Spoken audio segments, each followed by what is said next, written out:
Olá, pessoal, tudo bem? Como é que vocês estão?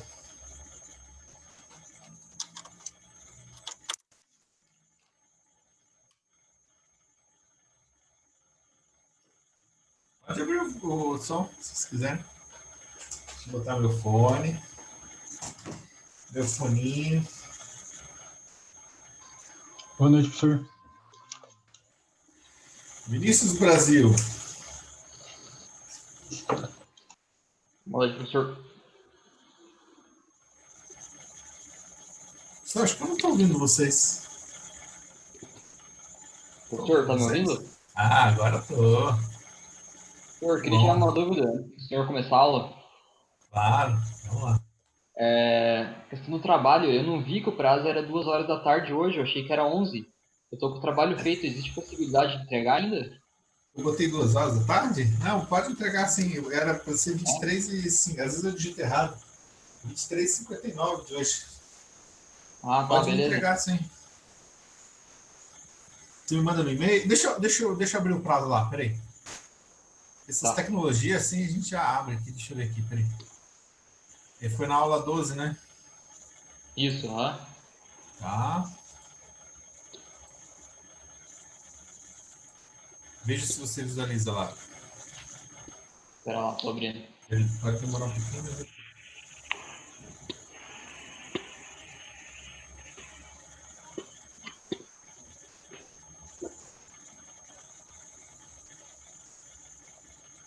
Ah, apareceu aqui, professor. Perfeito. Apareceu? Ah, então tá. Obrigado. Disponibilizar. Obrigadão. Vocês, tudo bem, Matheus? Tranquilo? Tudo certo, professor? E o senhor? Tudo bem. Final do semestre, né? Final de semestre, né? O Zoom é bom, né, cara? O Zoom é uma coisa legal, né? O Zoom dá pra gente conversar, né? Eu me sinto sozinho. Não, final do semestre, mas, poxa, semestre diferente, né? Pois é. Diferente. Professor, Fala. professor, Vinícius Brasil. eu tinha mandado e-mail para o senhor. Putz, eu vi, cara, mas eu vou ser bem sério com você. Eu vou responder todos esses e-mails. Eu tenho bastante e-mail para responder. Eu vou conseguir responder esses e-mails agora, nesse final de semana. Ah, Porque. beleza. Mas era alguma dúvida assim específica, assim, tipo da matéria? Pode tirar aqui também. Era da matéria ou não? Ah, era só... Era não algum lugar para mim me aprofundar mais na questão da entrada de dinheiro no país, tipo, Ah, os entrada motivos. motivos por exemplo, de fluxo de recursos, essas coisas assim, de dinheiro, de É, sim, aumentar a taxa, investimentos. por que altera tanta taxa de câmbio? Entendi. Não, eu te mando Para mim me uns aprofundar, assim. sabe? Mas Obrigado. eu tô, eu tô devendo umas respostas aí, vou fazer esse final de semana, cara. Cara, que semana corrida, né? Como que foi para vocês? Corrido também. Agora minha empresa, onde eu faço estágio, vai voltar ao home office. Daí tava correndo atrás das coisas para Não, trabalhar foi em uma, casa. a gente também essa semana voltou na empresa no home office. Foi uma correria, cara, foi um ajuste. A maioria da gente estava trabalhando no local lá, na empresa, né? Agora voltou home office, voltou não sei o quê. Aí ajusta no cinema. Olha, eu vou dizer uma coisa, né? Esse ano aí tá rock and roll. Quê? Tá difícil. Vocês acham que está aumentando mesmo o caso no Curitiba? Eu, às vezes, eu nem consigo entender o que está acontecendo, sabe? Tanta falta de informação, cada um falando alguma coisa. Vocês acham que está aumentando mesmo? Acho, professor. Eu Hã? conversei com um amigo meu, ele é médico, e daí ele falou que. Eu falei isso semana passada com ele, né? Daí ele falou que até então tava baixo, assim, mas daí começou a subir e agora a gente tá vendo que aparentemente não tá bom, né? Nada bom. Ah, entendi. Então aumentou mesmo, né? Eu vou ligar Que assim, para. Fala. É que assim, professor, os hospitais, pelo que eu percebi, eles não podem deixar todos os leitos para o Covid, os leitos de UTI. Então, eles têm uma porcentagem para o Covid. Aí eu estava lendo uma matéria que parece que é daqui em Curitiba, e quase 89% dos leitos de UTI já estão quase ocupados, né? Os que são separados para o Covid. Porque né, nessa época de inverno, as UTIs elas tendem já a ficar cheias, né? E daí, como tiveram que nem. No hospital que eu trabalho, a gente tem 2 UTIs. E a maior delas está para o Covid. Entendi. Fernanda, esse aumento é no hospital público ou privado? Ou dos dois que você está falando?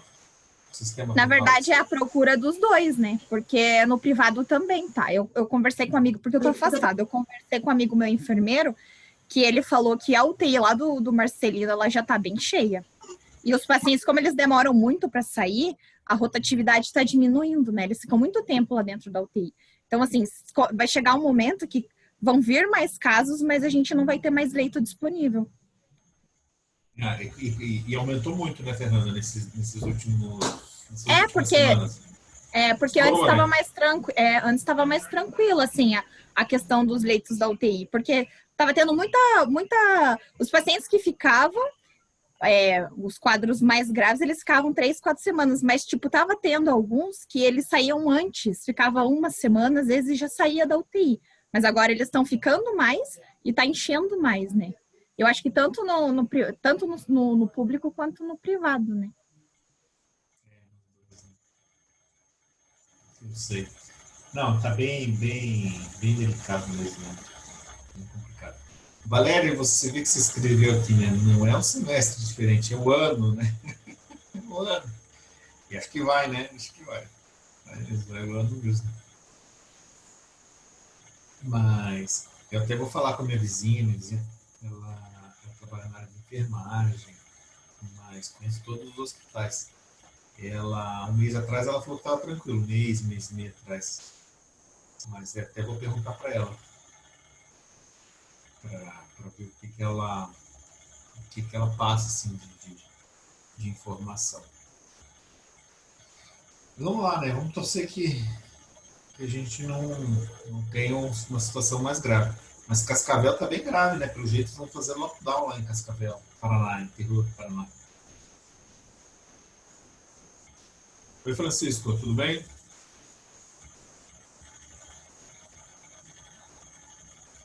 Até o final do ano. Não volto. Que bom, Francisco.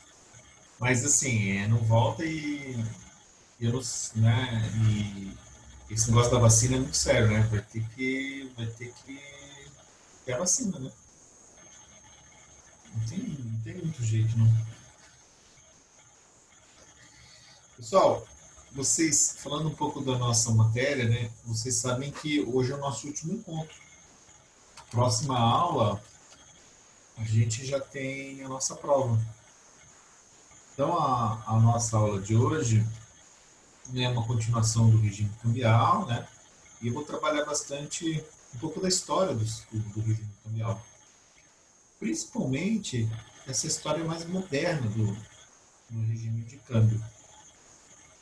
Então, nós vamos ver o sistema de Bretton Woods de 1944 e também a gente vai ver, né, o regime de câmbio fixo. No regime de câmbio fixo, que a gente vai estudar hoje, o mais importante, uma das coisas mais importantes para a gente deixar como desenvolvimento do conteúdo, das competências, da capacidade de análise de vocês, é o fluxo de comércio, né? Como que nós podemos entender, através do regime cambial, o fluxo do comércio internacional? E eu vou discutir isso com vocês com a historinha do regime de câmbio fixo, ou seja, com esse sistema financeiro internacional recente, moderno, desde 1944, ou seja, com o acordo de Bretton Woods e a criação do Fundo Monetário Internacional, do grande, famoso FMI. Tá? Então, nós vamos ver a questão do FMI desde 1944, tá? Até 1971 e 73, que foi, né, sua extinção e a adoção do regime de câmbio flutuante. Então, vamos esperar o pessoal chegar, né? Oi, Ellen, seja bem-vinda. Milena também.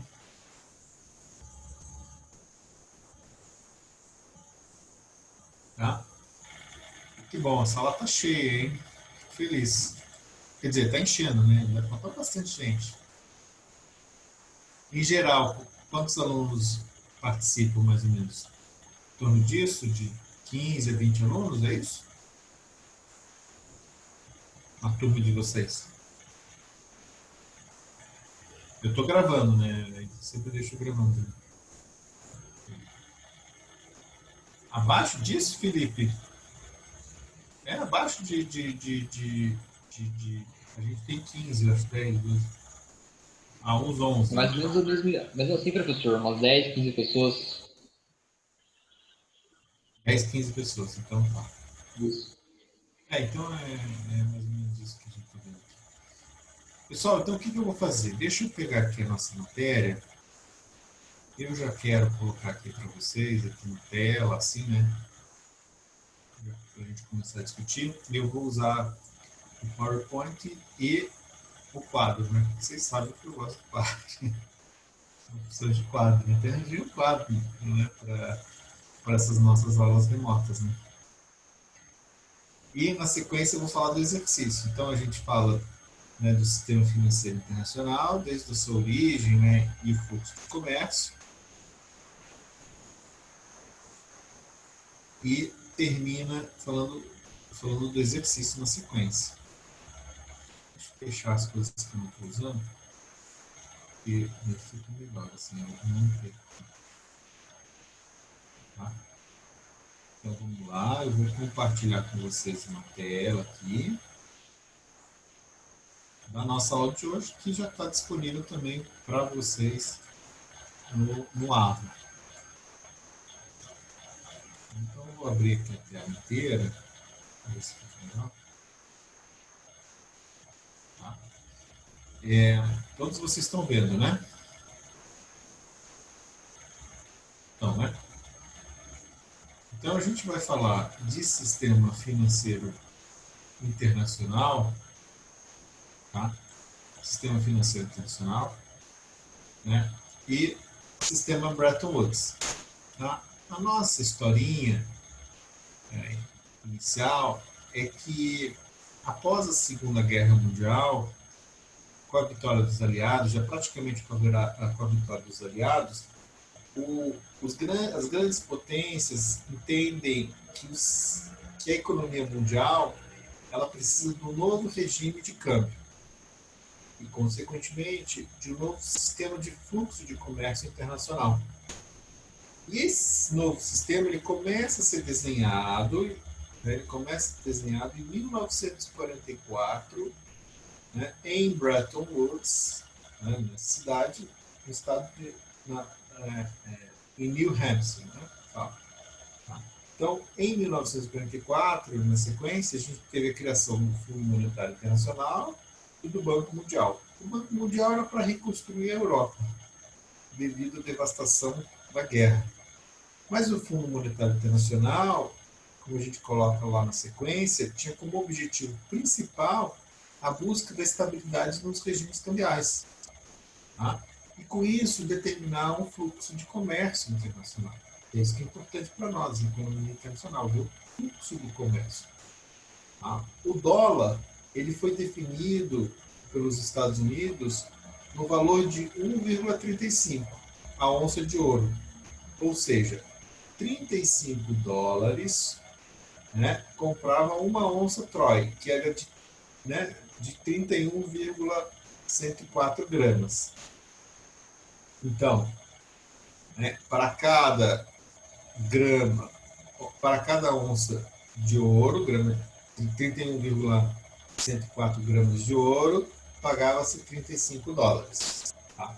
O ouro ele era utilizado como pagamento internacional e reserva internacional. Só que detalhe, né?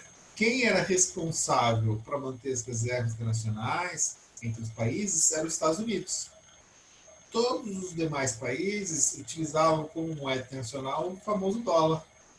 E daí que o dólar ele foi se consolidando como uma grande moeda internacional.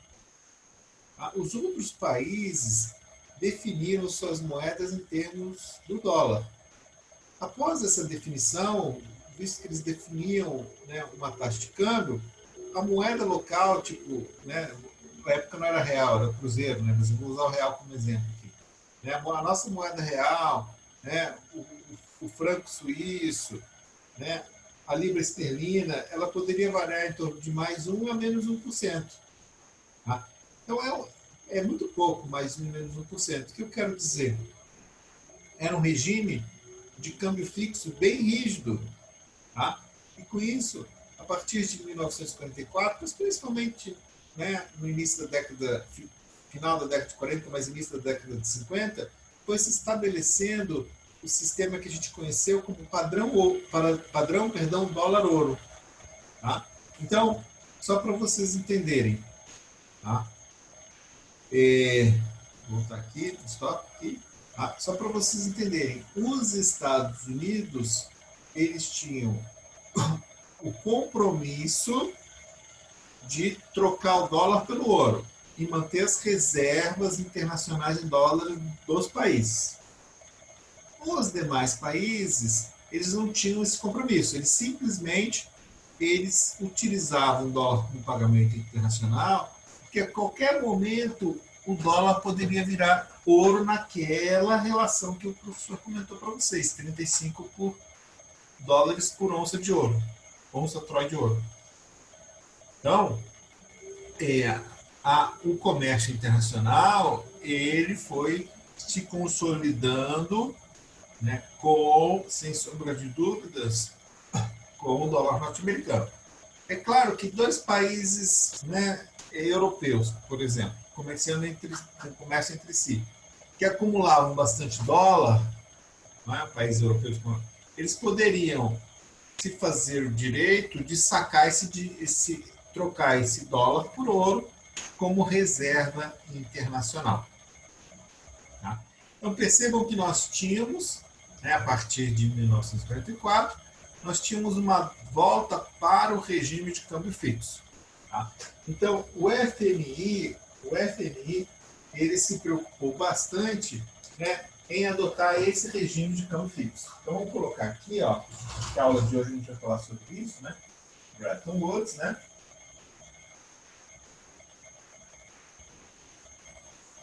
Bretton Woods e o Fundo Monetário Internacional, o FMI. Tá? Então, o foco central deles, o objetivo central, era a manutenção do regime de câmbio fixo. Ó. Regime, manutenção do regime de câmbio fixo. Regime de câmbio fixo. Tá? Então, os países eles adotavam a sua moeda em dólar. Tá? Aqui você tinha um determinado país, aqui ó, visualizando, né? Tem país aqui. Aqui a gente tinha os Estados Unidos, tá? Com dólar norte-americano, ó, dólar ouro. E aqui você tinha um outro país, né? Vou pegar aqui um país A e um país B. Um país A e um país B. Tá? Então o país A, ele tem a sua moeda local. Essa caneta está muito fraca. Isso aqui.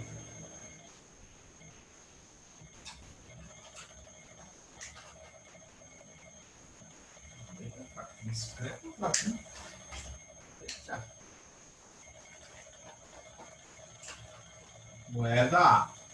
E aqui ele tinha moeda B. Tá? Essas moedas do país A e a moeda local do país B, todas elas iam estar atreladas ao padrão dólar-ouro, né? Claro, fixo em dólar, mas que a qualquer momento ele poderia ser transformado em ouro. Tá? Então, veja bem, os países fixavam a sua moeda local, tá?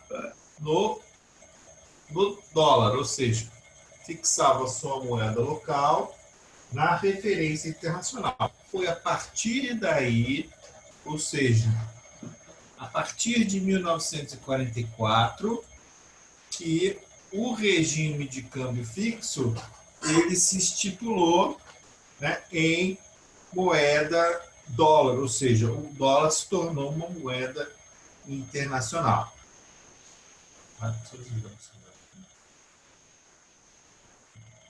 Em moeda internacional. Então, só a partir de 1944 que a gente tem essa consolidação. Não é ascensão, né? Que o dólar já vinha forte, mas é a consolidação do dólar como a grande moeda mundial. Por isso que eu falo, ó, sistema financeiro monetário internacional, né? Que é a aula de hoje, né? Sistema monetário internacional, no padrão dólar, ou seja, primeiro dólar-ouro, depois só dólar, que a gente vai falar aí na sequência. Vamos voltar lá no nosso slide. Se vocês tiverem qualquer dúvida, vocês vão parando, por favor. Mas vamos voltar lá no nosso slide.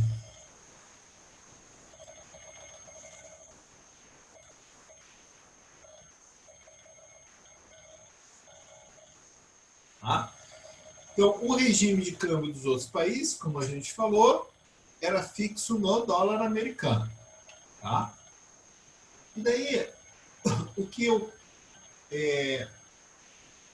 vou retomar com vocês, que a gente viu na aula passada, que é o seguinte, ó, o Banco Central ele vai fixar sempre o câmbio nominal em dólar, que é esse E minúsculo. Tá? Mas, para a gente determinar o fluxo do comércio, atenção especial, a gente tem que entender os preços, ou seja, a inflação ou o nível de preços dos dois países. Do país com preço internacional, nesse caso dos Estados Unidos, que é o P-estrela, e o nível de preço no país doméstico, no caso, que é o PD, ó, preço doméstico, que é no país, nesse nosso exemplo, é no país, né, A ou B. Tá? Então, para a gente entender o fluxo do comércio, nós temos que entender a relação de preço também, que é o câmbio real. Então, além de eu fixar, no momento que eu fixava a minha moeda aqui, ó, com o dólar norte-americano, eu precisaria pegar, ó, os preços domésticos do país A em relação ao preço internacional dos Estados Unidos. E se for analisar o país B, o preço doméstico do país B em relação ao preço norte-americano. Quando eu faço isso, eu caio no conceito do câmbio real, que é aquele que eu mostrei para vocês, e eu vou colocar aqui no quadro também. Nós caímos no conceito do câmbio real. Então, ó, dado o câmbio que eu estipulo e a relação de preços, tá, eu vou ter meu fluxo de comércio. Me acompanhe.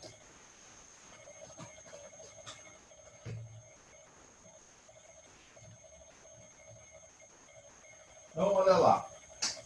No câmbio real,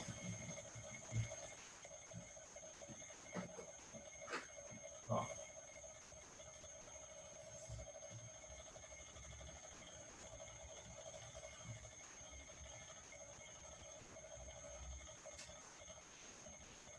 taxa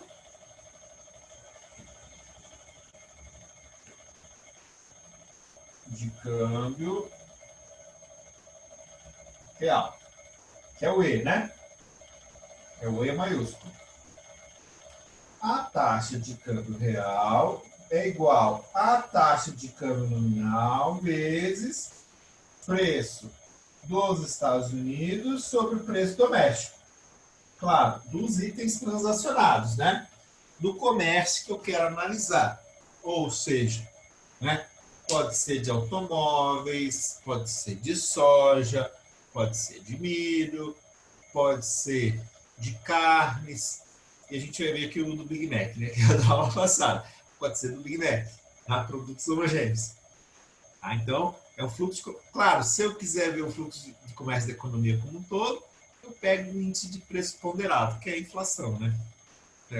Pego os índices de preço ponderados, eu acho a inflação. Só que a atenção especial, vamos ver se a caneta está funcionando aqui, ó. O Banco Central, aqui, ó, nesse nosso regime de câmbio, ele fixa esse câmbio nominal, ó. Ele não fixa o real, cuidado.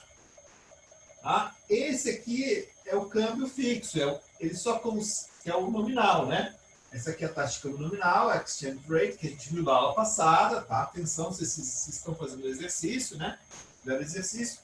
Então, a gente tem o seguinte, ó, taxa de câmbio nominal fixar.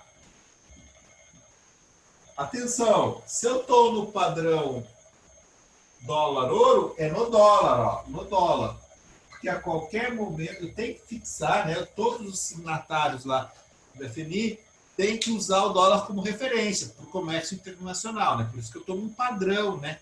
Num sistema monetário financeiro internacional, se assim você preferir chamar.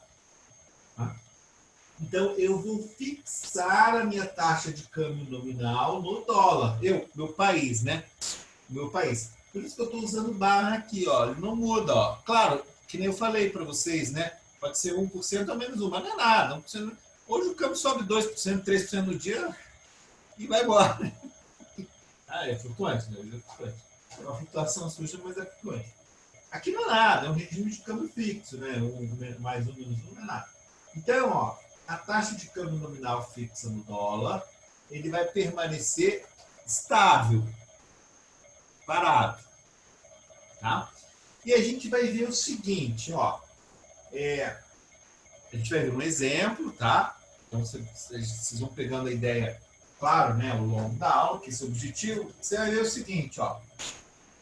Dado o câmbio que ele fixa aqui e a relação de preços, eu posso ter basicamente dois resultados, ó. 3, né? Vou até falar 3 aqui, ó. Quando o câmbio real é maior do que 1, maior do que a unidade. Quando ele for maior do que a unidade, significa dizer que eu tenho uma taxa de câmbio desvalorizada. Taxa. Vamos fazer no caderno, tá? De câmbio real desvalorizada. Olha lá. Desvalorizada. Essa taxa de câmbio real desvalorizada, atenção, ela estimula as exportações. Exportações.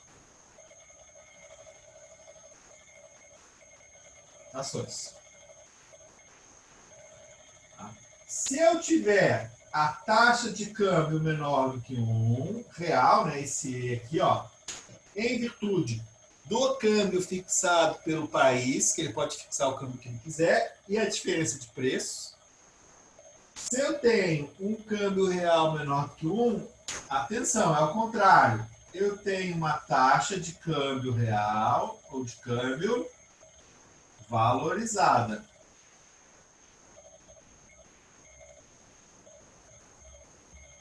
E eu estimulo as importações. Eu vou mostrar por que para vocês, tá? Importações.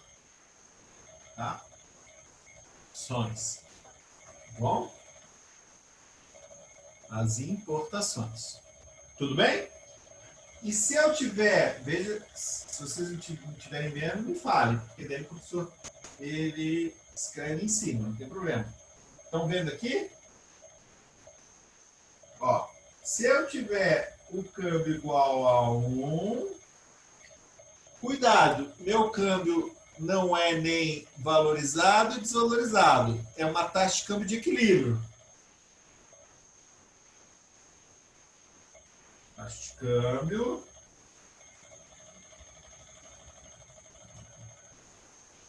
de equilíbrio. Isso é igual a 1. E é o que a gente chama de eu já vou puxar aqui. Tá ruim, né? Aqui melhorou, né? Deixa eu botar aqui em cima, aqui, que tem um negocinho aqui em cima. Acho que fica melhor aqui, ó. Agora tá melhor? Eu não tô conseguindo ver direito, professor. Tem uma barra aqui embaixo. É igual. O que é? Beleza. Consegue ver? Vinícius, vai falando obrigado. comigo. Melhorou? Melhorou.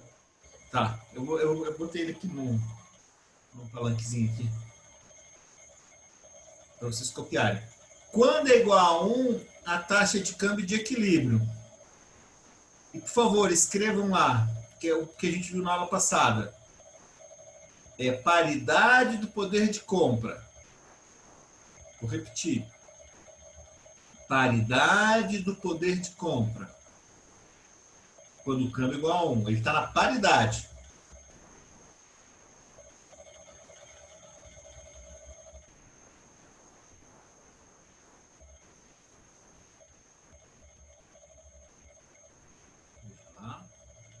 Aí estamos na paridade do poder de compra.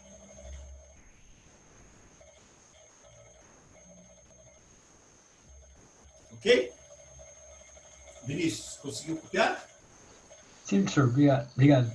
Copiaram, pessoal? Todos vocês copiaram? Pode abrir o microfone, se quiser. Sim, professor. Legal. Então, veja bem, a minha preocupação assim, não é nem tanto com a abordagem histórica, mas é mais uma visão e uma abordagem de que quando você estipula um câmbio nominal, em geral você vai ter a situação 1 ou 2. E claro, né, num caso é menos comum, igual a 1. Mas você vai ter a situação ou o câmbio é maior do que 1 ou ele é menor do que 1. Cuidado, atenção especial. Não dá para eu falar assim de cara, assim, posso até pegar um exemplo da economia brasileira, no seguinte sentido. O câmbio a 4,10 é um câmbio fixo. Digamos que a gente fixasse o câmbio a 4,10. Ele seria um câmbio valorizado ou desvalorizado em termos reais? Não dá para afirmar. Eu tenho que pegar o quê? Os índices de preço dos Estados Unidos e do Brasil. Sozinho eu não consigo, tá? Então eu peço a atenção de vocês, né, para a gente entender o fluxo do comércio, para a gente visualizar agora o câmbio real com o sistema de preços relativos que a gente chama. Então, deixa eu voltar ali. Então, isso aqui é o que a gente escreveu, né? Quando é igual a 1 é a paridade. E a gente vai... E a nossa aula, ou seja, nossa preocupação é entender bem esse exemplo 1. No seguinte sentido, percebam que ali eu vou colocar o preço doméstico do Brasil e o preço dos Estados Unidos em dólar, do Big Mac negociado. Então, considere o Big Mac, ou seja, um produto homogêneo negociado no comércio internacional entre Brasil e Estados Unidos. Também considere que o Banco Central do Brasil tem adotado uma taxa de câmbio fixa nominal de 1,80. Um exemplo, 1,80. Calcule e determine a taxa de câmbio real, que é essa corrigida pela inflação. Atenção que eu estou no ano de 1960, tá? De propósito, porque o sistema é Bretton Woods, tá? 1944 foi assinado criar o FMI, em 1950, mais ou menos, começou o sistema a atuar, e eu estou supondo que eu estou lá em 1960, no câmbio fixo, tá? Então, o que o Brasil fixou? Claro, não tinha o real nessa época, tá? É só um exemplo, mas o período é importante a gente ter em mente lá 1960. Tá? Então, primeiro, vamos juntos, ó, com esses dados. Eu vou colocar o dado aqui no quadro, mas eu já puxo o quadro para vocês, tá? Só porque tem que pegar ali as informações. Já puxo o quadro para vocês ali. Tá? No nosso exemplo 1. Peraí que eu anotei isso aqui. Deixa eu ver onde está a minha anotação aqui. Ah, tá no livro. Eu já fiz o cálculo, né?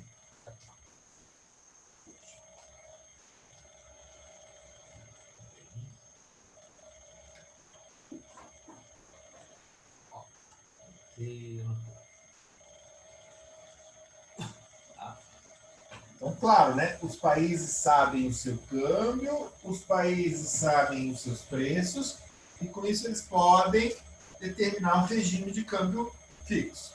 Tá? Ó, exemplo 1.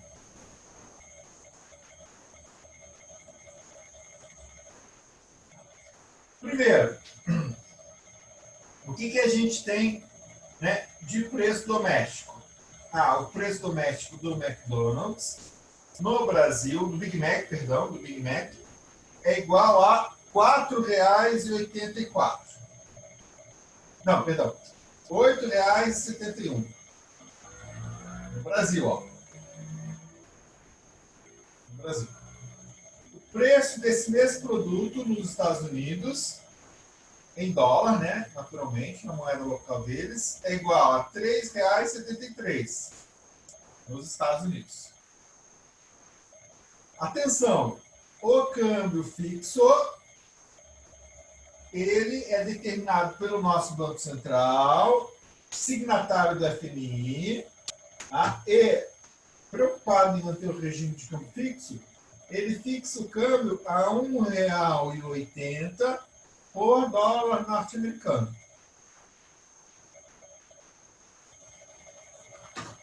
Ele fixou esse câmbio.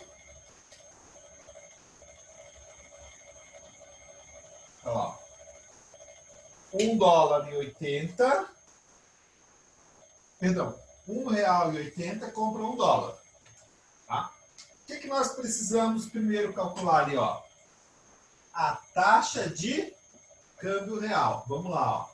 Câmbio real é igual câmbio fixo 1,80 vezes preço dos Estados Unidos 3,73 divididos pelo preço do Brasil 8,71. Eu tenho que ter os preços, tá? Senão eu não consigo ver o fluxo de comércio. Tá? Se eu fizer esse cálculo aqui, eu vou achar o índice quanto? 0,77. Vamos ver aqui, ó. Pra vocês visualizarem, copiarem direitinho, ó. 0,77. Ok?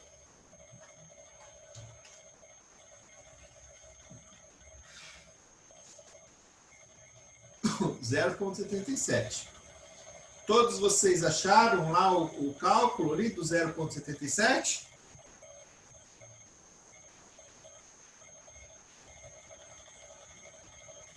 Legal.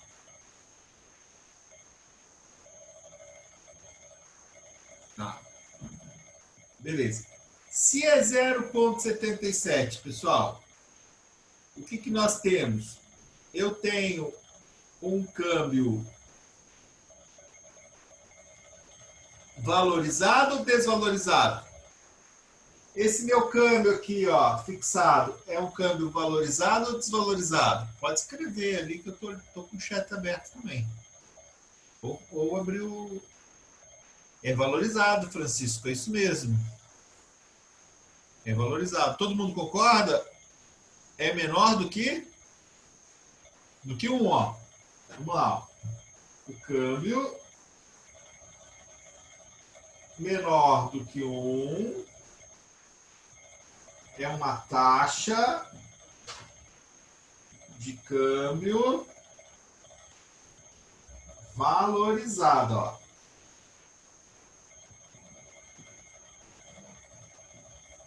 Valorizada. Tá? Bom, qual que é uma interpretação econômica que nós podemos fazer aqui para vocês colocarem no caderno de vocês? Ó, o Big Mac nos Estados Unidos, eu vou escrever aqui, depois vou dar um tempo para vocês copiarem, tá? O Big Mac nos Estados Unidos está, atenção, 23% mais barato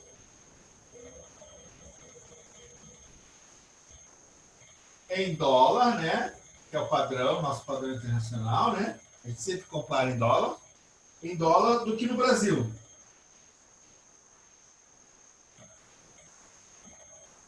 Vou botar aqui para vocês copiarem.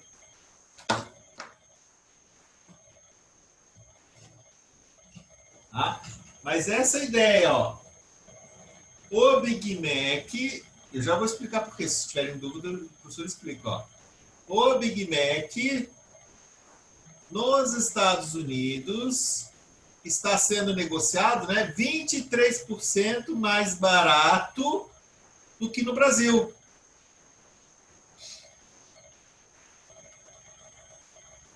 Tá bom? Copiem essa frase, vocês vão ver ali, ó. É 23% mais barato, porque é um 1 menos 0,77. Tá? Pense aqui comigo, aqui, ó. Né? Se a gente for ver ali, ó, no quadro, quanto que é em dólar o Big Mac no Brasil? Olha, R$ 8,71 divididos por 1,80, então me dá, ó, pela taxa de câmbio, me dá em dólar um Big Mac de 4,84. Ok? 4,84, ó. Por quê? Eu dividi pelo câmbio, 1,80. Então, 8,71 dividido por 1,80, eu tenho os 4,84. Tá? 4,84 para 3,73 significa dizer que nos Estados Unidos, 3,73 é 23% mais barato do que o Big Mac negociado que em dólar na economia brasileira.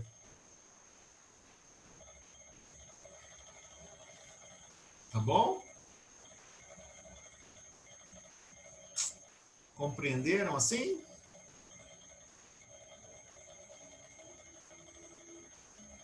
Beleza? Só fazer essa conversão, né? É que o câmbio real, esse câmbio real é legal, ele já te dá, ó, pegando um menos o câmbio calculado, que dá o 0,23, ele já te dá o valor percentual. Ah, professor, se fosse 1,23, é ao contrário. Então, o Big Mac no Brasil estaria 23% mais barato em dólar do que nos Estados Unidos. Aí inverte os países. A partir, ó, do sistema de preços e do câmbio fixo aqui, atenção, a gente tem o fluxo de comércio internacional. Aí vamos voltar no nosso slide. Quando a gente volta ali no nosso slide, tá? ele pede para a gente explicar o que ocorrerá com o comércio internacional entre Brasil e Estados Unidos. E vamos para o próximo. Então temos ali, ó, câmbio fixo, currency board, né? Brasil e Estados Unidos. Tá? Atenção! O do Brasil a gente achou 0,77, menor do que 1. Para esse produto, naturalmente, Estados Unidos, o câmbio dele é maior do que 1, tá? Então, ó, a meta de taxa de câmbio nominal é uma meta de câmbio valorizada. Câmbio real valorizado em relação ao seu parceiro comercial. É perda de competitividade. Então, vamos ver o fluxo ali, ó. Esse quadro aqui, eu estou no exemplo ali, ainda, ó. Eu estou no exemplo.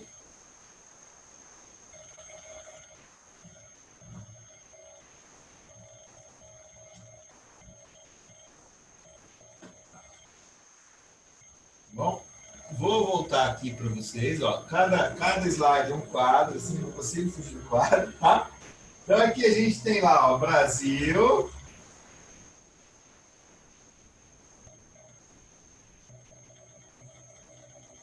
Brasil e Estados Unidos.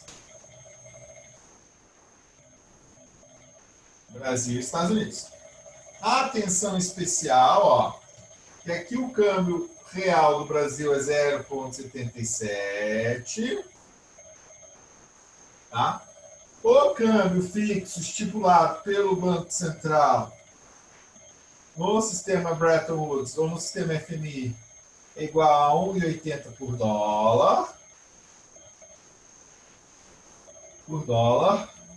Só que assim, o preço do bem negociado entre os países em real é igual a 8,71. E o preço desse mesmo produto nos Estados Unidos, em dólar norte-americano, é igual a 3,73, que nem está na tabela lá. Ó. 3,73. Com isso, o fluxo de comércio ele vai vir assim, ó. Olha que interessante, ó. Quando o câmbio aqui é menor, ó, atenção, o fluxo de comércio, por uma lógica econômica, ele vai ocorrer da seguinte forma, ó. O Brasil vai comprar esse Big Mac, esses produtos, né, dos Estados Unidos, ou seja, o produto, que é o Big Mac, ele compra dos Estados Unidos e paga em dólar, tá? Ele não paga em ouro, tá? Quem é obrigado a resgatar o ouro são os Estados Unidos, porque ele é o conversor do ouro. A conversibilidade em ouro é do Banco Central americano. Tá? Eu estou pagando em dólar. Não sou obrigado a pagar em ouro, não. Eu sou obrigado a pagar em dólar. Não estou pagando em dólar, recebo o produto. Big Mac. Tá bom? O que vai acontecer, né? Então a gente já sabe o fluxo, ó, pelo regime cambial, ó. Nós já vimos o fluxo pela tarifa, né? Pelos fatores de produção e agora pelo câmbio, né? Fluxo comercial. Nesse fluxo comercial, você vai ver o seguinte, ó, o Brasil, vamos falar aqui do Brasil, tá? Atenção especial, né? Vou só falar do Brasil mesmo. Tá? O Brasil, ele vai aumentar as suas importações, só o Brasil, tá? Aumentar as importações com esse câmbio, ó. Importações de bens e serviços, ó.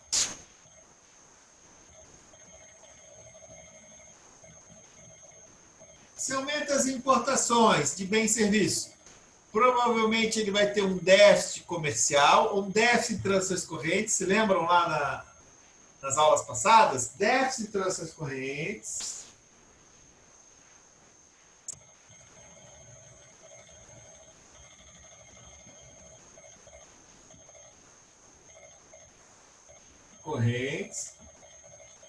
Tá? E provavelmente pode ter um déficit da balança comercial também. Perdão, pode ser um déficit externo também, tá? Mas vamos deixar aqui só esse déficit de transações correntes lá, né? Que é balança balança comercial, serviços e renda, basicamente, né? E tem a transferência lateral, que é aquele saldo, conta A, né? A igual a A1 mais A2 mais A3 mais A4. Tá? O fato é o seguinte, eu tenho 10 transações correntes. Só que veja bem, qual que é a consequência natural dessa política ao longo do tempo? Não é no mês seguinte, às vezes nem no ano, às vezes é o seguinte. Mas ao longo do tempo, assim, o que essa política ela vai possibilitar? Ó? Percebam que vai entrar produto do Brasil, vai entrar Big Mac aqui, ó. Entra Big Mac. Claro, meu produto homogêneo, que eu estou supondo. Entrou Big Mac. Se entrou Big Mac, ó, atenção, aumenta a oferta interna ou disponibilidade interna de produto. A gente chama isso aqui, ó, aumenta a disponibilidade interna de produtos. Porque eu estou em câmbio valorizado de produtos. E com isso, eu tenho um aumento do preço do Big Mac no Brasil ou uma queda? O que vocês acham? O meu preço do Big Mac de 8,71, ele vai aumentar ou vai cair?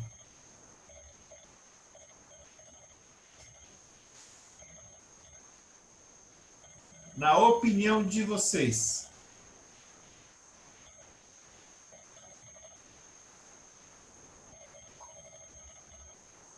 Vai diminuir, perfeito, Vinícius. Vai diminuir, ó. Vai diminuir. Ele teria um limite para diminuir? Qual que seria o limite para diminuir?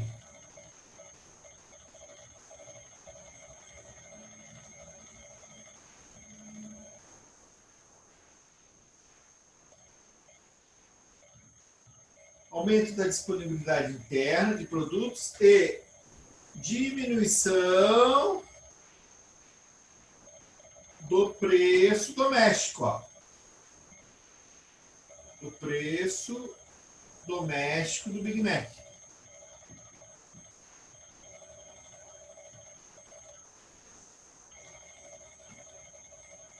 Né? Iria mais ou menos cair até quanto?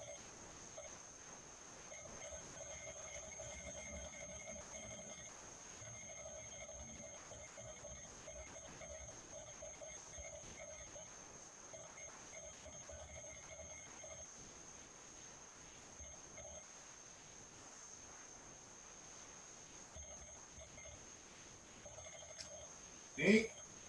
Qual que seria um preço adequado? Vou escrever aqui para vocês, ó. Ó, leiam lá, ó. Depois do déficit em transações correntes, nós temos aumento da disponibilidade interna do produto e diminuição do seu preço, né, do preço do Big Mac, até que seria o preço adequado lá dele, lá? Qual que seria o preço de equilíbrio? Equilíbrio internacional, né? Qual que seria o preço de equilíbrio internacional? Ele cairia de R$ 8,71 para quanto? Pode escrever ali. Ah. Daí seria a diminuição dos 23%? Isso, ou direto na taxa de câmbio ali, né? Em dólar, né? Uhum. Seria quanto lá?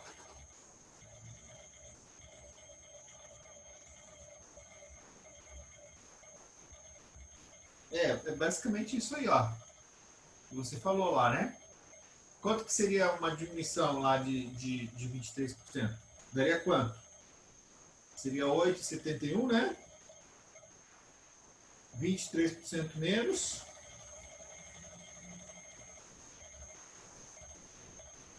Daria quanto? 6 e...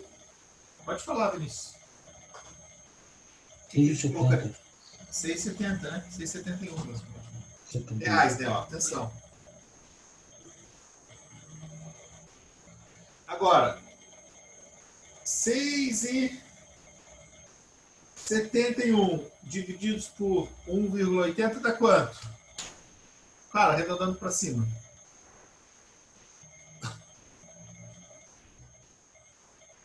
Não entendeu, Ellen?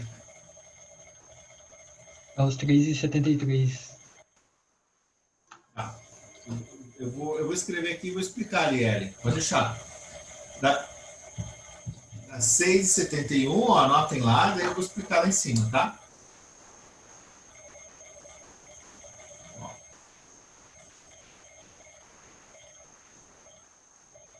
Ó, anotem lá, 6,71, anotaram ali?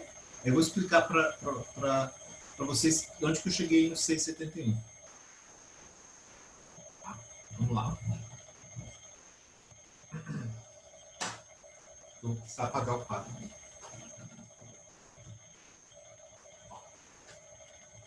Vê juntos aí.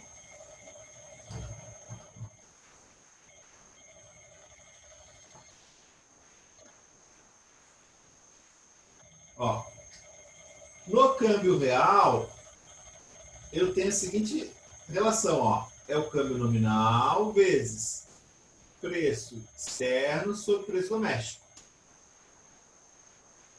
Tá? Preço externo sobre preço doméstico.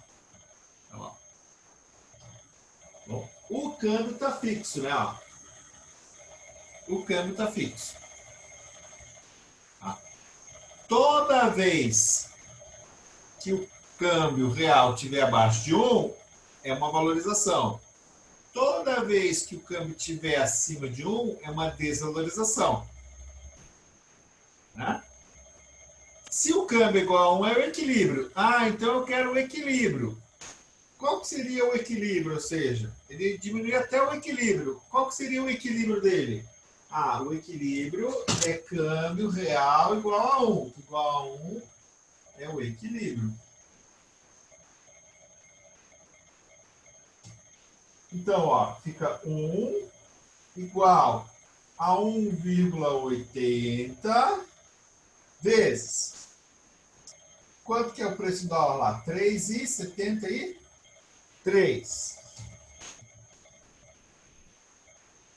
E eu quero achar o preço doméstico. Ó.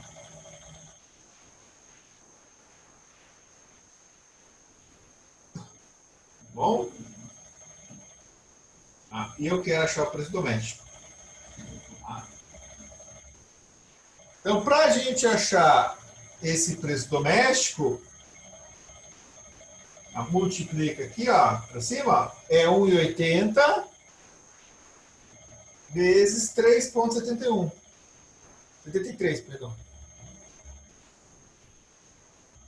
Que é o 6,71, ó. Reais, né, ó.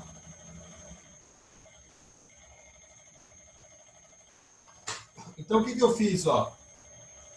Eu multipliquei o preço do Big Mac em dólar nos Estados Unidos pela taxa de câmbio fixada pelo meu Banco Central. Então, vou chegar num preço de 6,71. Que é esse aqui, ó, que a gente achou aqui embaixo. Ó. Então, aqui em cima. Ó. 6,71. Tá bom? Ellen, entendeu, né? Se eu chego a 6,71 nesse câmbio, tanto faz eu comprar do Brasil como comprar dos Estados Unidos. Eu equilibrei a troca. Em preço, né? Eu equilibrei a troca. Atenção num ponto, que é aquilo que o Vinícius comentou, muito bem colocou. Ó. Se eu pegasse o preço antigo e tirasse 23%, eu chegaria no 6,71. Tá bom? Eu chegaria no 6,71.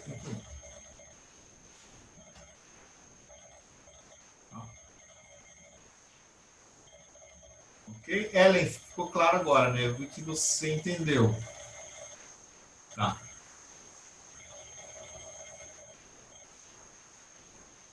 Bom. Então, aí a pergunta que eu faço para vocês. O que definiria, ou melhor ainda, né?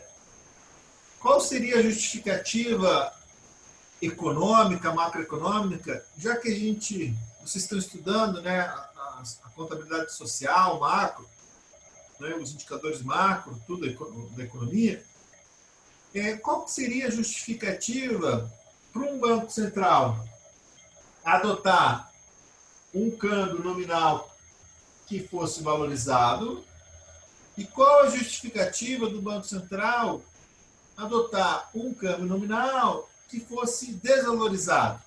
Ou seja, o que ele queria com isso? Nesse primeiro caso, fica claro que ele quer combater a inflação doméstica dele e reduzir os preços domésticos, porque ele acha um absurdo brasileiro pagar R$ 8,71 num Big Mac. É muito caro. É o que a gente chama de desalinhamento de preço internacional. Ele acha muito caro. É um desalinhamento de preço internacional. Esse desalinhamento de preço internacional faz com que o Banco Central fixe uma taxa de câmbio, né, que venha corrigir esse problema de diferenças de preços e jogue o preço mais para um nível de equilíbrio, né, que é teórico, né, mas mais próximo de R$ 6,70. Né? Mas uma lógica, né, econômica. Então vamos voltar ali, para nossa exposição ali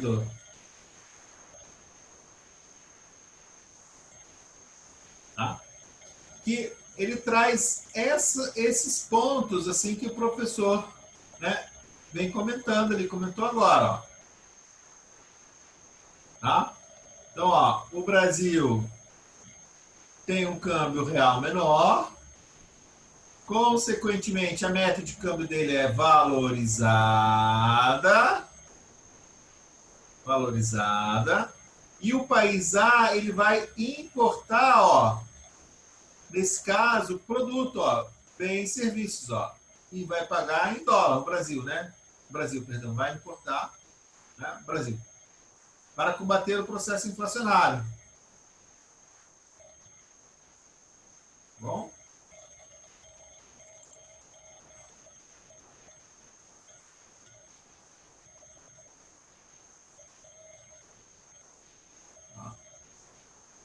E daí a gente tem a página seguinte ali, deixa eu só apagar ali que não precisa. Tá? E no país A, ou seja, no Brasil, que adotou uma meta de taxa de câmbio fixo, ele vai ter um déficit comercial, e um déficit de transações correntes. Tá? Ele tem uma pressão para desvalorização cambial, aí o Banco Central ele deve controlar essas divisas. Mas o mais importante, isso que a gente falou, com uma maior oferta de produtos, há uma queda dos preços domésticos. Tá? Então, essa queda dos preços domésticos faz com que ele combata a inflação na sua economia. Ele vai combater o processo inflacionário. Foi esse exemplo que a gente viu. Tá? Deixa eu apagar aqui.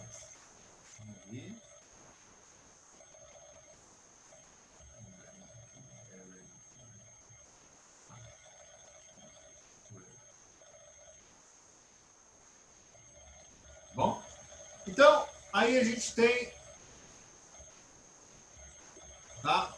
Aí a gente tem um ponto importante, Veja.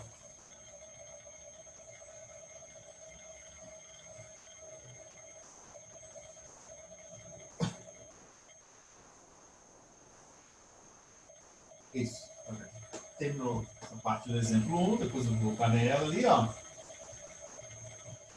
a gente tem um ponto importante, que são os objetivos, tá, da política cambial, objetivos do governo, né, da política cambial do governo, ó. No seguinte sentido, ó. Tá? Quando o Banco Central estipula um câmbio no qual o câmbio real é menor do que 1, ó, olha lá, ó.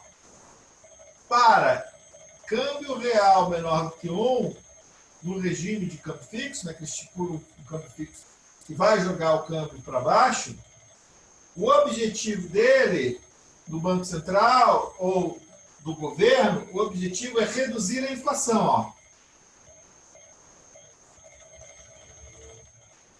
Reduzir o processo inflacionário.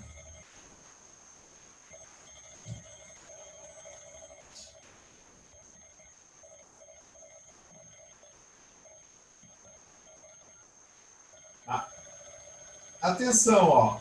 Para câmbio real maior do que 1, opa, então se o meu Banco Central, né, tem um câmbio, determina um câmbio nominal ou uma taxa de câmbio, e vai jogar o câmbio real para cima de 1, o objetivo dele é crescimento econômico.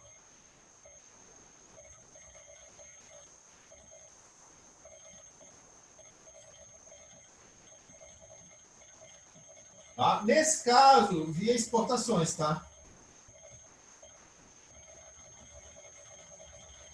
Aqui é via importações que a gente viu, né?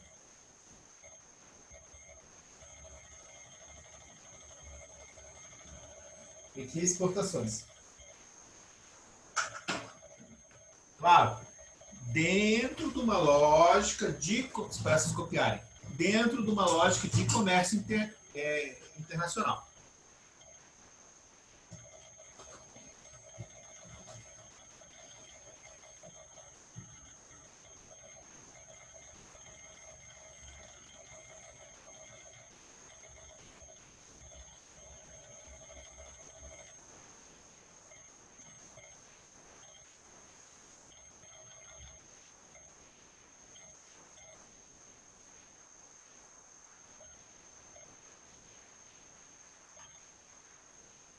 Vamos lá? Pessoal, até agora tudo bem? Ah, então é muito simples, ó. Se um banco central, legal, Vinícius. Se um banco central determina um câmbio nominal que joga o E para cima de 1, por exemplo, então ele quer crescimento. Se o Banco Central joga um câmbio abaixo de 1, é que ele quer combater a inflação. Ele quer reduzir o crescimento e combater a inflação. Isso é importante, tá? Fundamental.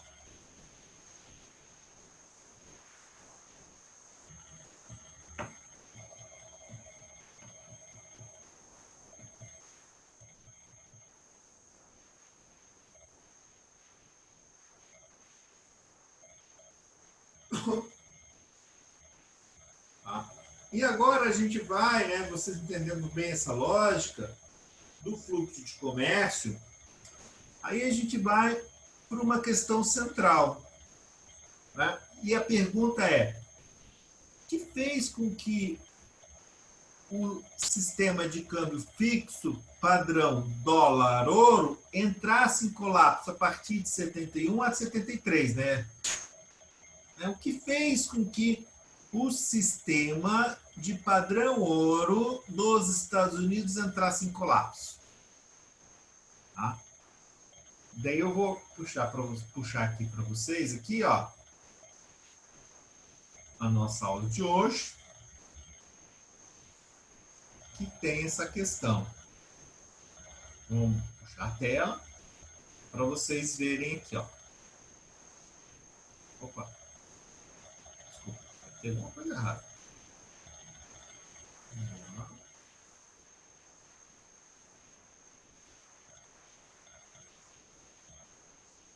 É só você usar isso aqui.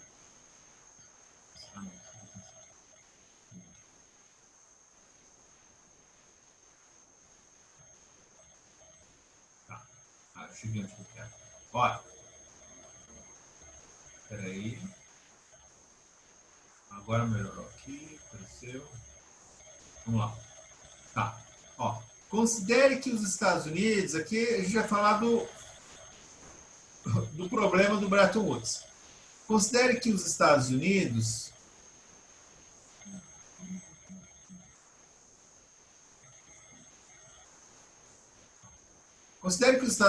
venham aumentar seus déficits públicos na Guerra do Vietnã. Ó, a famosa Guerra do Vietnã da década de 60. Fazendo com que o preço do Big Mac venha subir para $6. Aí mantém aquele preço antigo do Brasil, tá? Que é o 8,71. Calcule a nova taxa de câmbio real, tá?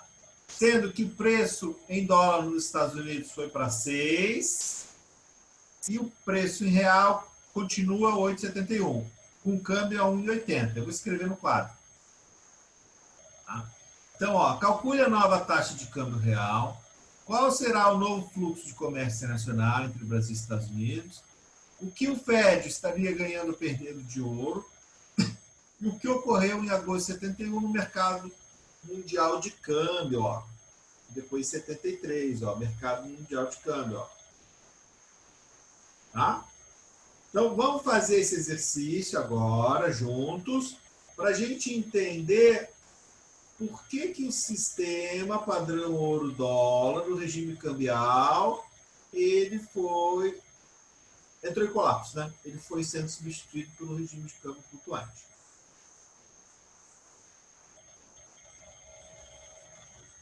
Ah, o William já achou, é 1,24, é isso mesmo. O William já achou. E a falta de ouro, isso. Perfeito. Vamos lá. Ó. Então, os Estados Unidos entraram na guerra do Vietnã, geraram déficit público e a inflação começou a correr solta lá. Tá? Então, percebam. Vamos supor lá, o câmbio no Brasil continua fixo em 1,80, tá? Que é o câmbio nominal.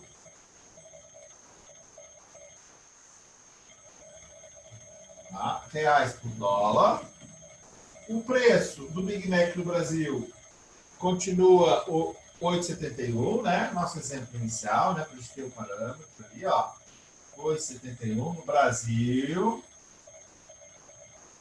Só que assim, agora, pessoal, os preços descambaram nos Estados Unidos por causa do déficit público. Tá? O déficit público foi muito alto, pressionou muito a economia e gerou inflação lá. Então os preços foram para 6, ó. Era 3,73 dólares, foi para 6 dólares. Caramba, claro, estou exagerando aqui, né? Mas a ideia é essa, ó, foi para 6 dólares. E agora, qual que é o nosso câmbio real, ó? Isso aqui vocês já calcularam lá. É 1,80 vezes 6, né? O preço externo, sobre 8,71. Fazendo esse cálculo, que nem o William já colocou lá, o William, né? É isso mesmo. É 1,24. Aí é o contrário, né? Ele virou o jogo, né? Então, o Big Mac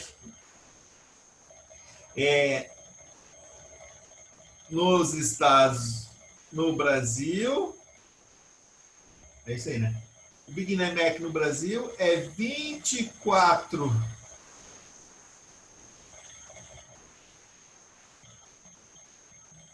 Não. O Big Mac nos Estados Unidos é 24% mais caro do que o Big Mac no Brasil. O Big Mac nos Estados Unidos é 24% mais caro do que o Big Mac no Brasil. Daqui tem que dividir esse câmbio. Isso. Perfeito. Tá? E o câmbio é maior do que 1. Né? Daí o que o Brasil vai fazer? Ó? Vamos lá. Aí ele inverteu a ordem, mudou o fluxo. Ó. Brasil. Câmbio agora a 1,24. E Estados Unidos. Que seria 0,76, né? Bom, você pode fazer para os Estados Unidos e vai ver 0,76. Que é a soma de 24 aqui tem que dar na 1. Né? Então, o que iria acontecer? Ó? O Brasil iria vender produtos, produtos para os Estados Unidos. Big Mac. E os Estados Unidos iriam pagar em dólar. Só que atenção, claro, não é só para a gente entender. O mais importante é vocês entenderem os fluxos, que eu vi que vocês entenderam bem. Só que os Estados Unidos ele tem que manter o padrão dólar-ouro. Ele tem um estoque de ouro aqui, Ouro em estoque, Tá?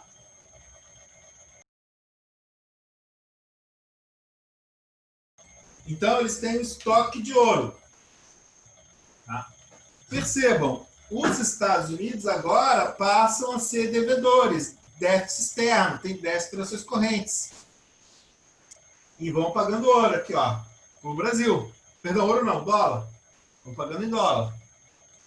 O que aconteceu nos Estados Unidos, já no final da década de 60, início dos anos 70, é que os analistas começaram a perceber o seguinte, o déficit dos Estados Unidos está crescendo a uma taxa maior do que o crescimento do estoque de ouro, porque a mineração não consegue crescer tanto como o déficit comercial que eles tiveram e o déficit de transações correntes.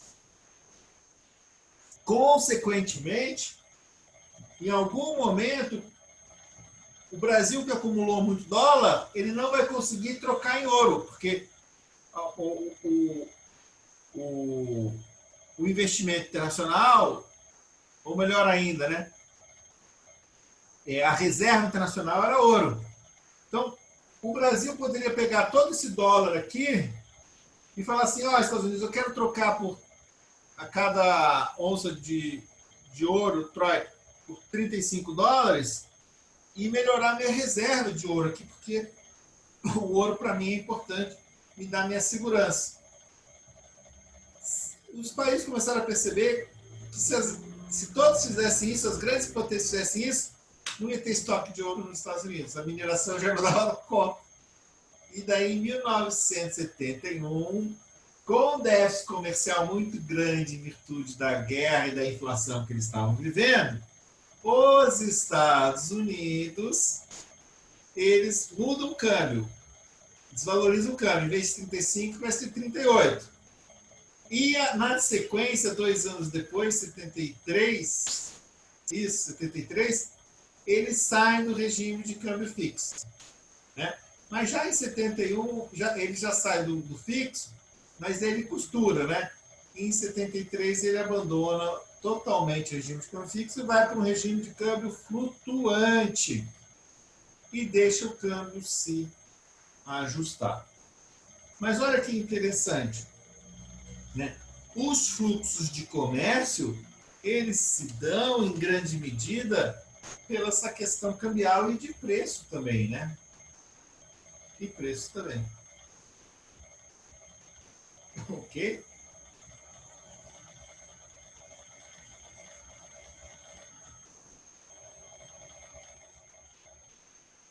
E preço também. Turma, muito difícil a nossa aula de hoje? Professor, Bom, mas se eles eram como um lastro, né? Eles eram como um lastro. o ouro era como um lastro, como reserva, Vinícius. Mas Então, daí... o lastro é uma segurança, tá? Mas esse lastro, vamos supor, era dos Estados Unidos ou não? Não entendi direito. Então, olha só, o meu lastro estava no ouro, né? Vou pegar ali o caso. Meu lastro estava no ouro. Tá? Aí, digamos que o Brasil ele ficou muito superavitário aqui, Vinícius. Uhum. Aí o Banco Central pegou um monte de ouro, um monte de dólar. Aí a pergunta no período seguinte foi na seguinte ordem.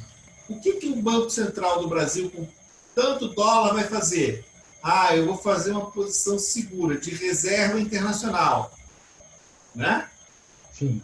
Se eu vou fazer uma posição segura de reserva internacional, eu vou transformar esse meu dólar emitido pelo Tesouro Americano em ouro. O problema é que eles não tinham mais ouro, entendeu? Daí o dólar ficou como lastro.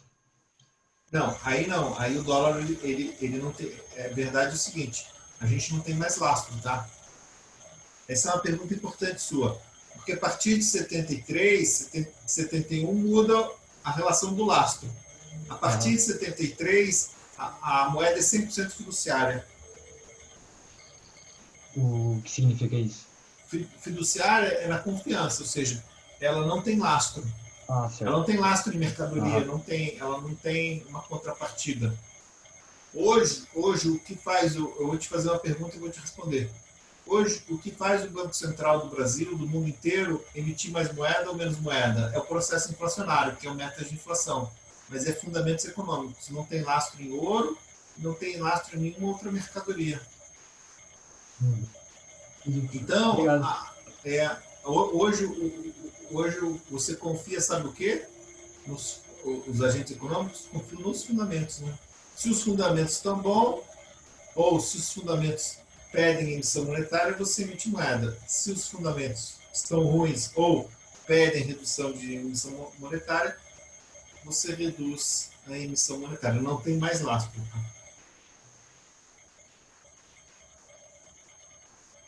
Não, Francisco, não tem garantia nenhuma. Perfeito. Não tem garantia nenhuma. A garantia está na confiança do sistema. Por isso que uma crise econômica, acima de tudo, é uma crise de confiança. Quando você, por algum motivo, como um grupo de investidores, não só você, né? Mas como um grupo de investidores, ou um grande grupo de investidores, não tem mais confiança, digamos, no funcionamento do mercado, no funcionamento do sistema, ele quebrou, né? Professor, é a mesma coisa que a inflação, a expectativa de inflação, que aumenta a inflação quando você tem expectativa? Isso. Aumenta a inflação, aumenta as expectativas, é isso mesmo. Entendi. Tá? Aí o processo de inflação dos fundamentos é tão importante, Vinícius, que ele pergunta assim, como é que você vê os fundamentos de economia brasileira hoje? Bem, no final do ano, bem também. E daqui a 2 anos, daqui a 3 anos, bem também. Então a confiança está ancorada, entendeu? Entendi. E é o que causa também os empréstimos, né, de países grandes, assim. Empréstimo.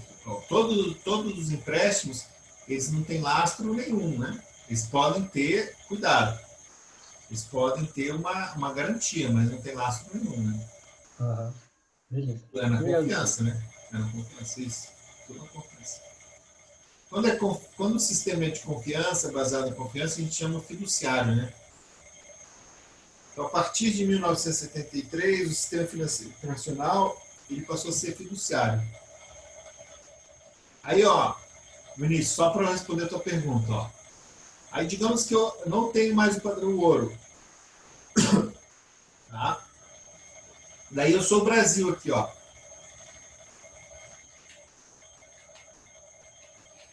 Você vai entender por que é 100% fiduciário agora, não é mais lastro em metal. Aqui o Brasil acumulou um monte de dólar. Acumulou. Por quê? Porque exportou muito produto. Então ele acumulou um monte de dólar. Tá? Hoje, o que o Brasil faz com esse acúmulo de dólar?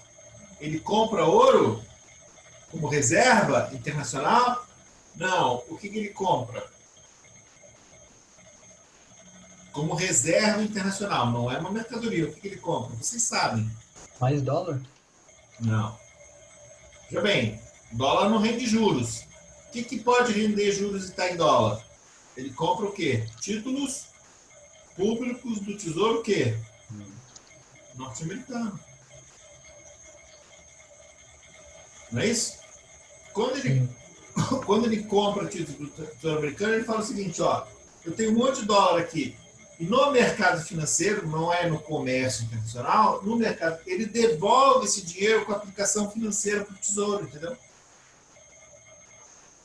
E daí é um empréstimo. Isso é empréstimo. E é fiduciário. É confiança. Porque eu confio no governo americano, entendeu? Professor, e os países ainda têm reservas de ouro? Não, tem. Tem sim, mas não como a reserva principal. Tem ouro sim, mas é muito pouco. A composição do É balanço é só, muito pouco.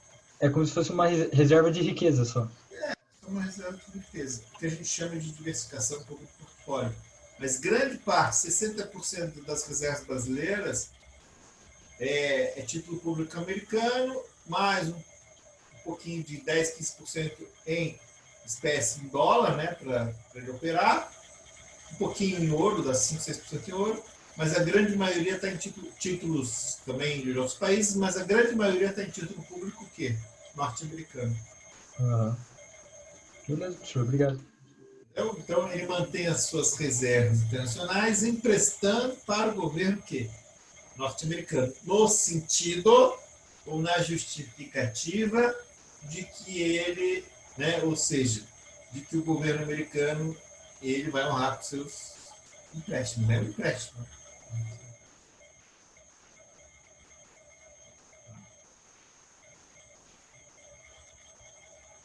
Pessoal, deixa eu falar um pouquinho do exercício.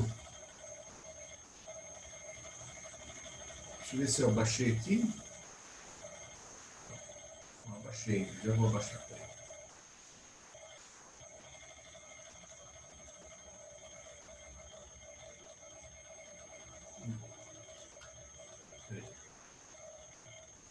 Deixa eu ver se eu estou aqui. Deixa eu ver o exercício.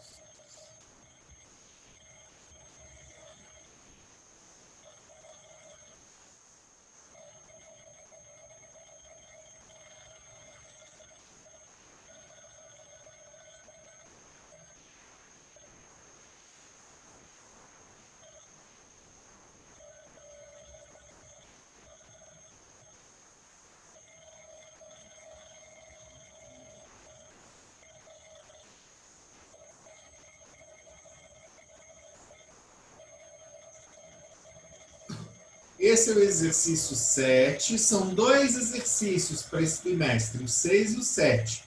Cada um valendo 1,5 ponto. Tá? Da nossa aula 14. Então, questão 1. Ó. Explique o principal objetivo do FMI em 1944. Qual foi o grande objetivo dele? Você vai lá, explica lá. Explique e analise os fatores que levaram os Estados Unidos a depreciarem o dólar em 1971 e abandonarem o regime de câmbio fixo em 1973. Aí, esse finalzinho da aula. Aí se explica. 3. Suponha que no dia 1/5 de 2020 a moeda brasileira estava cotada na seguinte proporção em relação ao dólar. 5,35 um dólar.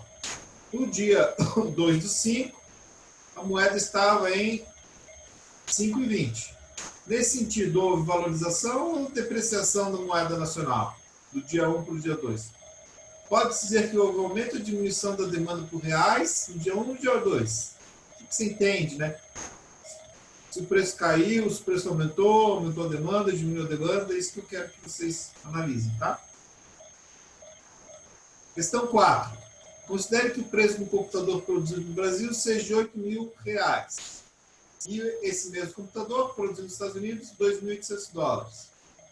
Considere que a taxa de câmbio é 3,30 por dólar, onde E, esse E minúsculo aqui, ó, é a taxa de câmbio nominal. Dessa forma, calcule o câmbio real. Qual produto é mais caro e em qual percentual lá, que nem a gente fez na aula de hoje. Tá?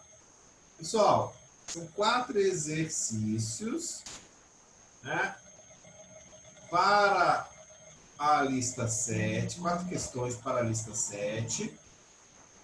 Bem tranquilo para vocês fazerem. Ok?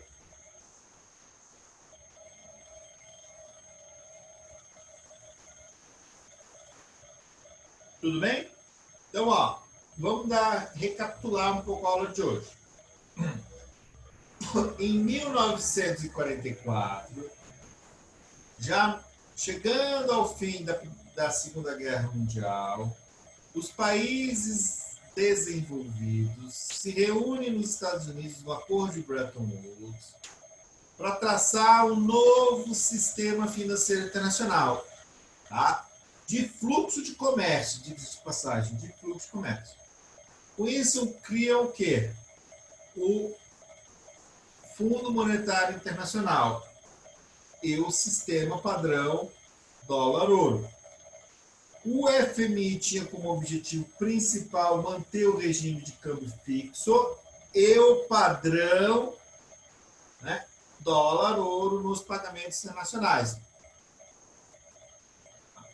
Esse sistema fazia com que os demais países do comércio estipulassem a sua moeda nacional em dólar, porque a qualquer momento eles poderiam, né, teriam direito, sendo membros do FMI, de transformar esse dólar que eles obtiveram em reserva em ouro para fazer frente, né, à sua segurança internacional.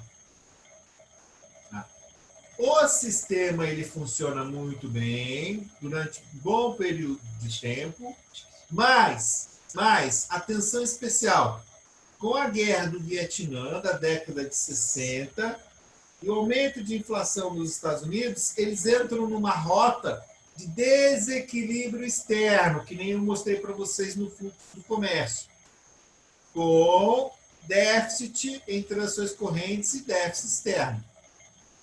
Os países começaram a perceber que o crescimento do déficit externo em transações correntes era maior do que a quantidade de ouro que eles tinham em reservas. Tá? E a França e outros países europeus começaram a se fazer valer do direito do saque em ouro, apresentando naturalmente o dólar que eles acumularam e financiaram a guerra do Vietnã.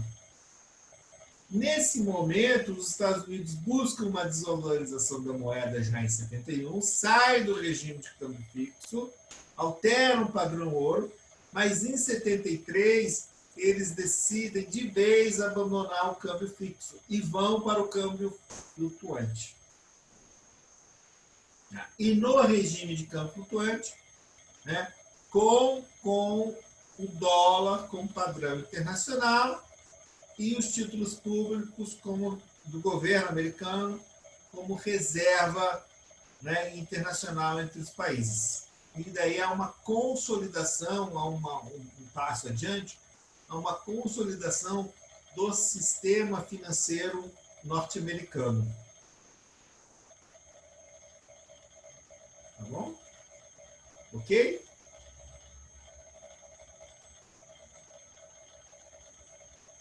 Pessoal, eu tentei contar a historinha de uma maneira mais suave possível, né? Que a gente viu, mas com bastante lógica, né? Entendo. O mais importante também é a gente entender não só a história, mas a lógica, o fluxo do comércio internacional pelo câmbio. Então, nesse nosso curso, a gente viu o fluxo do comércio internacional pelos fatores de produção, o fluxo do comércio internacional pelas barreiras e pelos vantagens competitivas e pelos tributos, e o fluxo internacional pela taxa de câmbio. Tudo bem? Isso é economia internacional.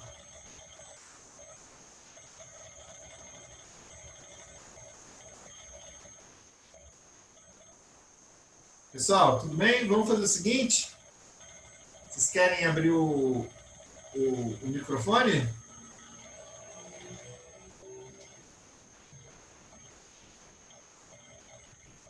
Alô. Tudo bem? Sim, professor, tudo certo. Isso. Muito difícil? Muito difícil? Não, Não, né? não, É bom fazer exercício lá, né? Tá bom? beleza. Eu vou Professor, fazer a o prova, seguinte. Fala, Vinícius. a prova vai estar mais ou menos esses exercícios, assim? Tem múltipla escolha discursiva, é isso mesmo. Uhum. Beleza. Tá? Então a prova é na próxima sexta, né? Na próxima sexta. E vai ser o mesmo estilo, né? Que eu vou deixar aberto para vocês, tal, né? Mesmo esquema, né? Deu certo, né? Tá bom? E claro, eu vou abrir o chat lá e vou ficar no chat com vocês, tá bom?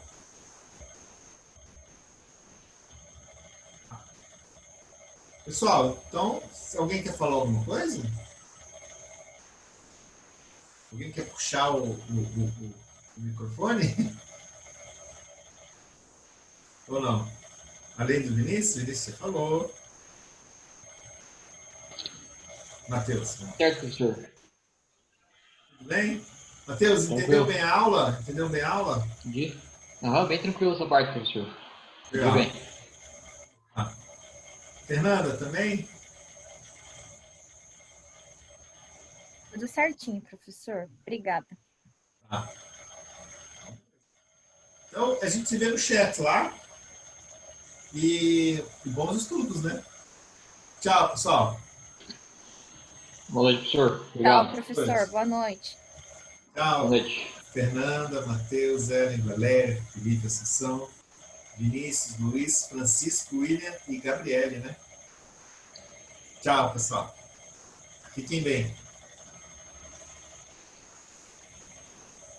Ah, Vinícius, pode tirar uma dúvida. Tô aqui, vou ficar aqui com você. Valéria, vamos pegar. Com certeza. Eu vou ficar aqui, Vinícius.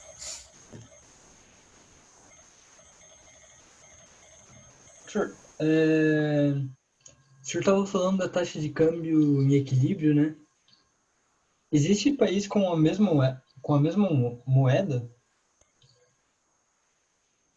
E daí, Tem? pensando eles chegariam ao equilíbrio, né? Porque se é a mesma moeda. É o bloco econômico, né? Que tem que chegar no equilíbrio. Vou te Ah, dizer, verdade. a Verdade. Europa, a França e a Alemanha têm a mesma moeda, né? O euro. Verdade, né? Daí, no caso da taxa de câmbio, não tem, né? Daí as trocas. Mas as trocas vão ser com taxa de câmbio? Aí as trocas tem que ser assim, ó. Vou te falar. Daí para chegar no equilíbrio do bloco, da moeda como um todo, a moeda como um todo, você tem que pegar o grupo de países na sua integralidade. Então, por exemplo, assim, então, aquele bloco econômico, aquele grupo econômico com o euro, né, com a Uhum. moeda euro, ele tem o superávit ou déficit, entendeu? Então, diz que quando um tá mal, a maioria também abaixa. Tá mal. Puta, ter a mesma moeda é complicado. Não é fácil não. Você tem que ter muita conversa, muita convergência, sabe, Vinícius? Aham. E os países fazem o seguinte, lá internamente do bloco, ó, vou te dizer. Eles falam o seguinte, ó, Grécia, você no bloco você tem um déficit comercial muito grande. A moeda não tem um déficit grande porque a Alemanha é uma grande exportadora. Mas você tem um déficit no bloco, entendeu? Aham. Para o bloco você tem. Aí eles analisam individualmente. Só que daí tem uma coisa, né? A Grécia ela não consegue desvalorizar a moeda para corrigir seu problema, tá? Que já tá desvalorizada. E para mexer nela tem que mexer com todo mundo, né? E aí Ah, o sim. problema específico dela pode não ser o Entendi. problema do bloco, né? Ah, mas Mas porque aí o euro é o mesmo, né, para todo mundo. o euro é o mesmo. Então, Mas a dívida dela é grande. a dívida dela é grande, mas para o bloco do euro pode não ser grande. Então o que acontece? A moeda não mexe, Ah, entendi. a moeda não corrige, né? E existe outra possibilidade de taxa de câmbio em equilíbrio? É que a taxa de câmbio de equilíbrio, vamos pegar o Ah, caso professor, do. tá gravando ali. Não sei se o senhor quer gravar isso.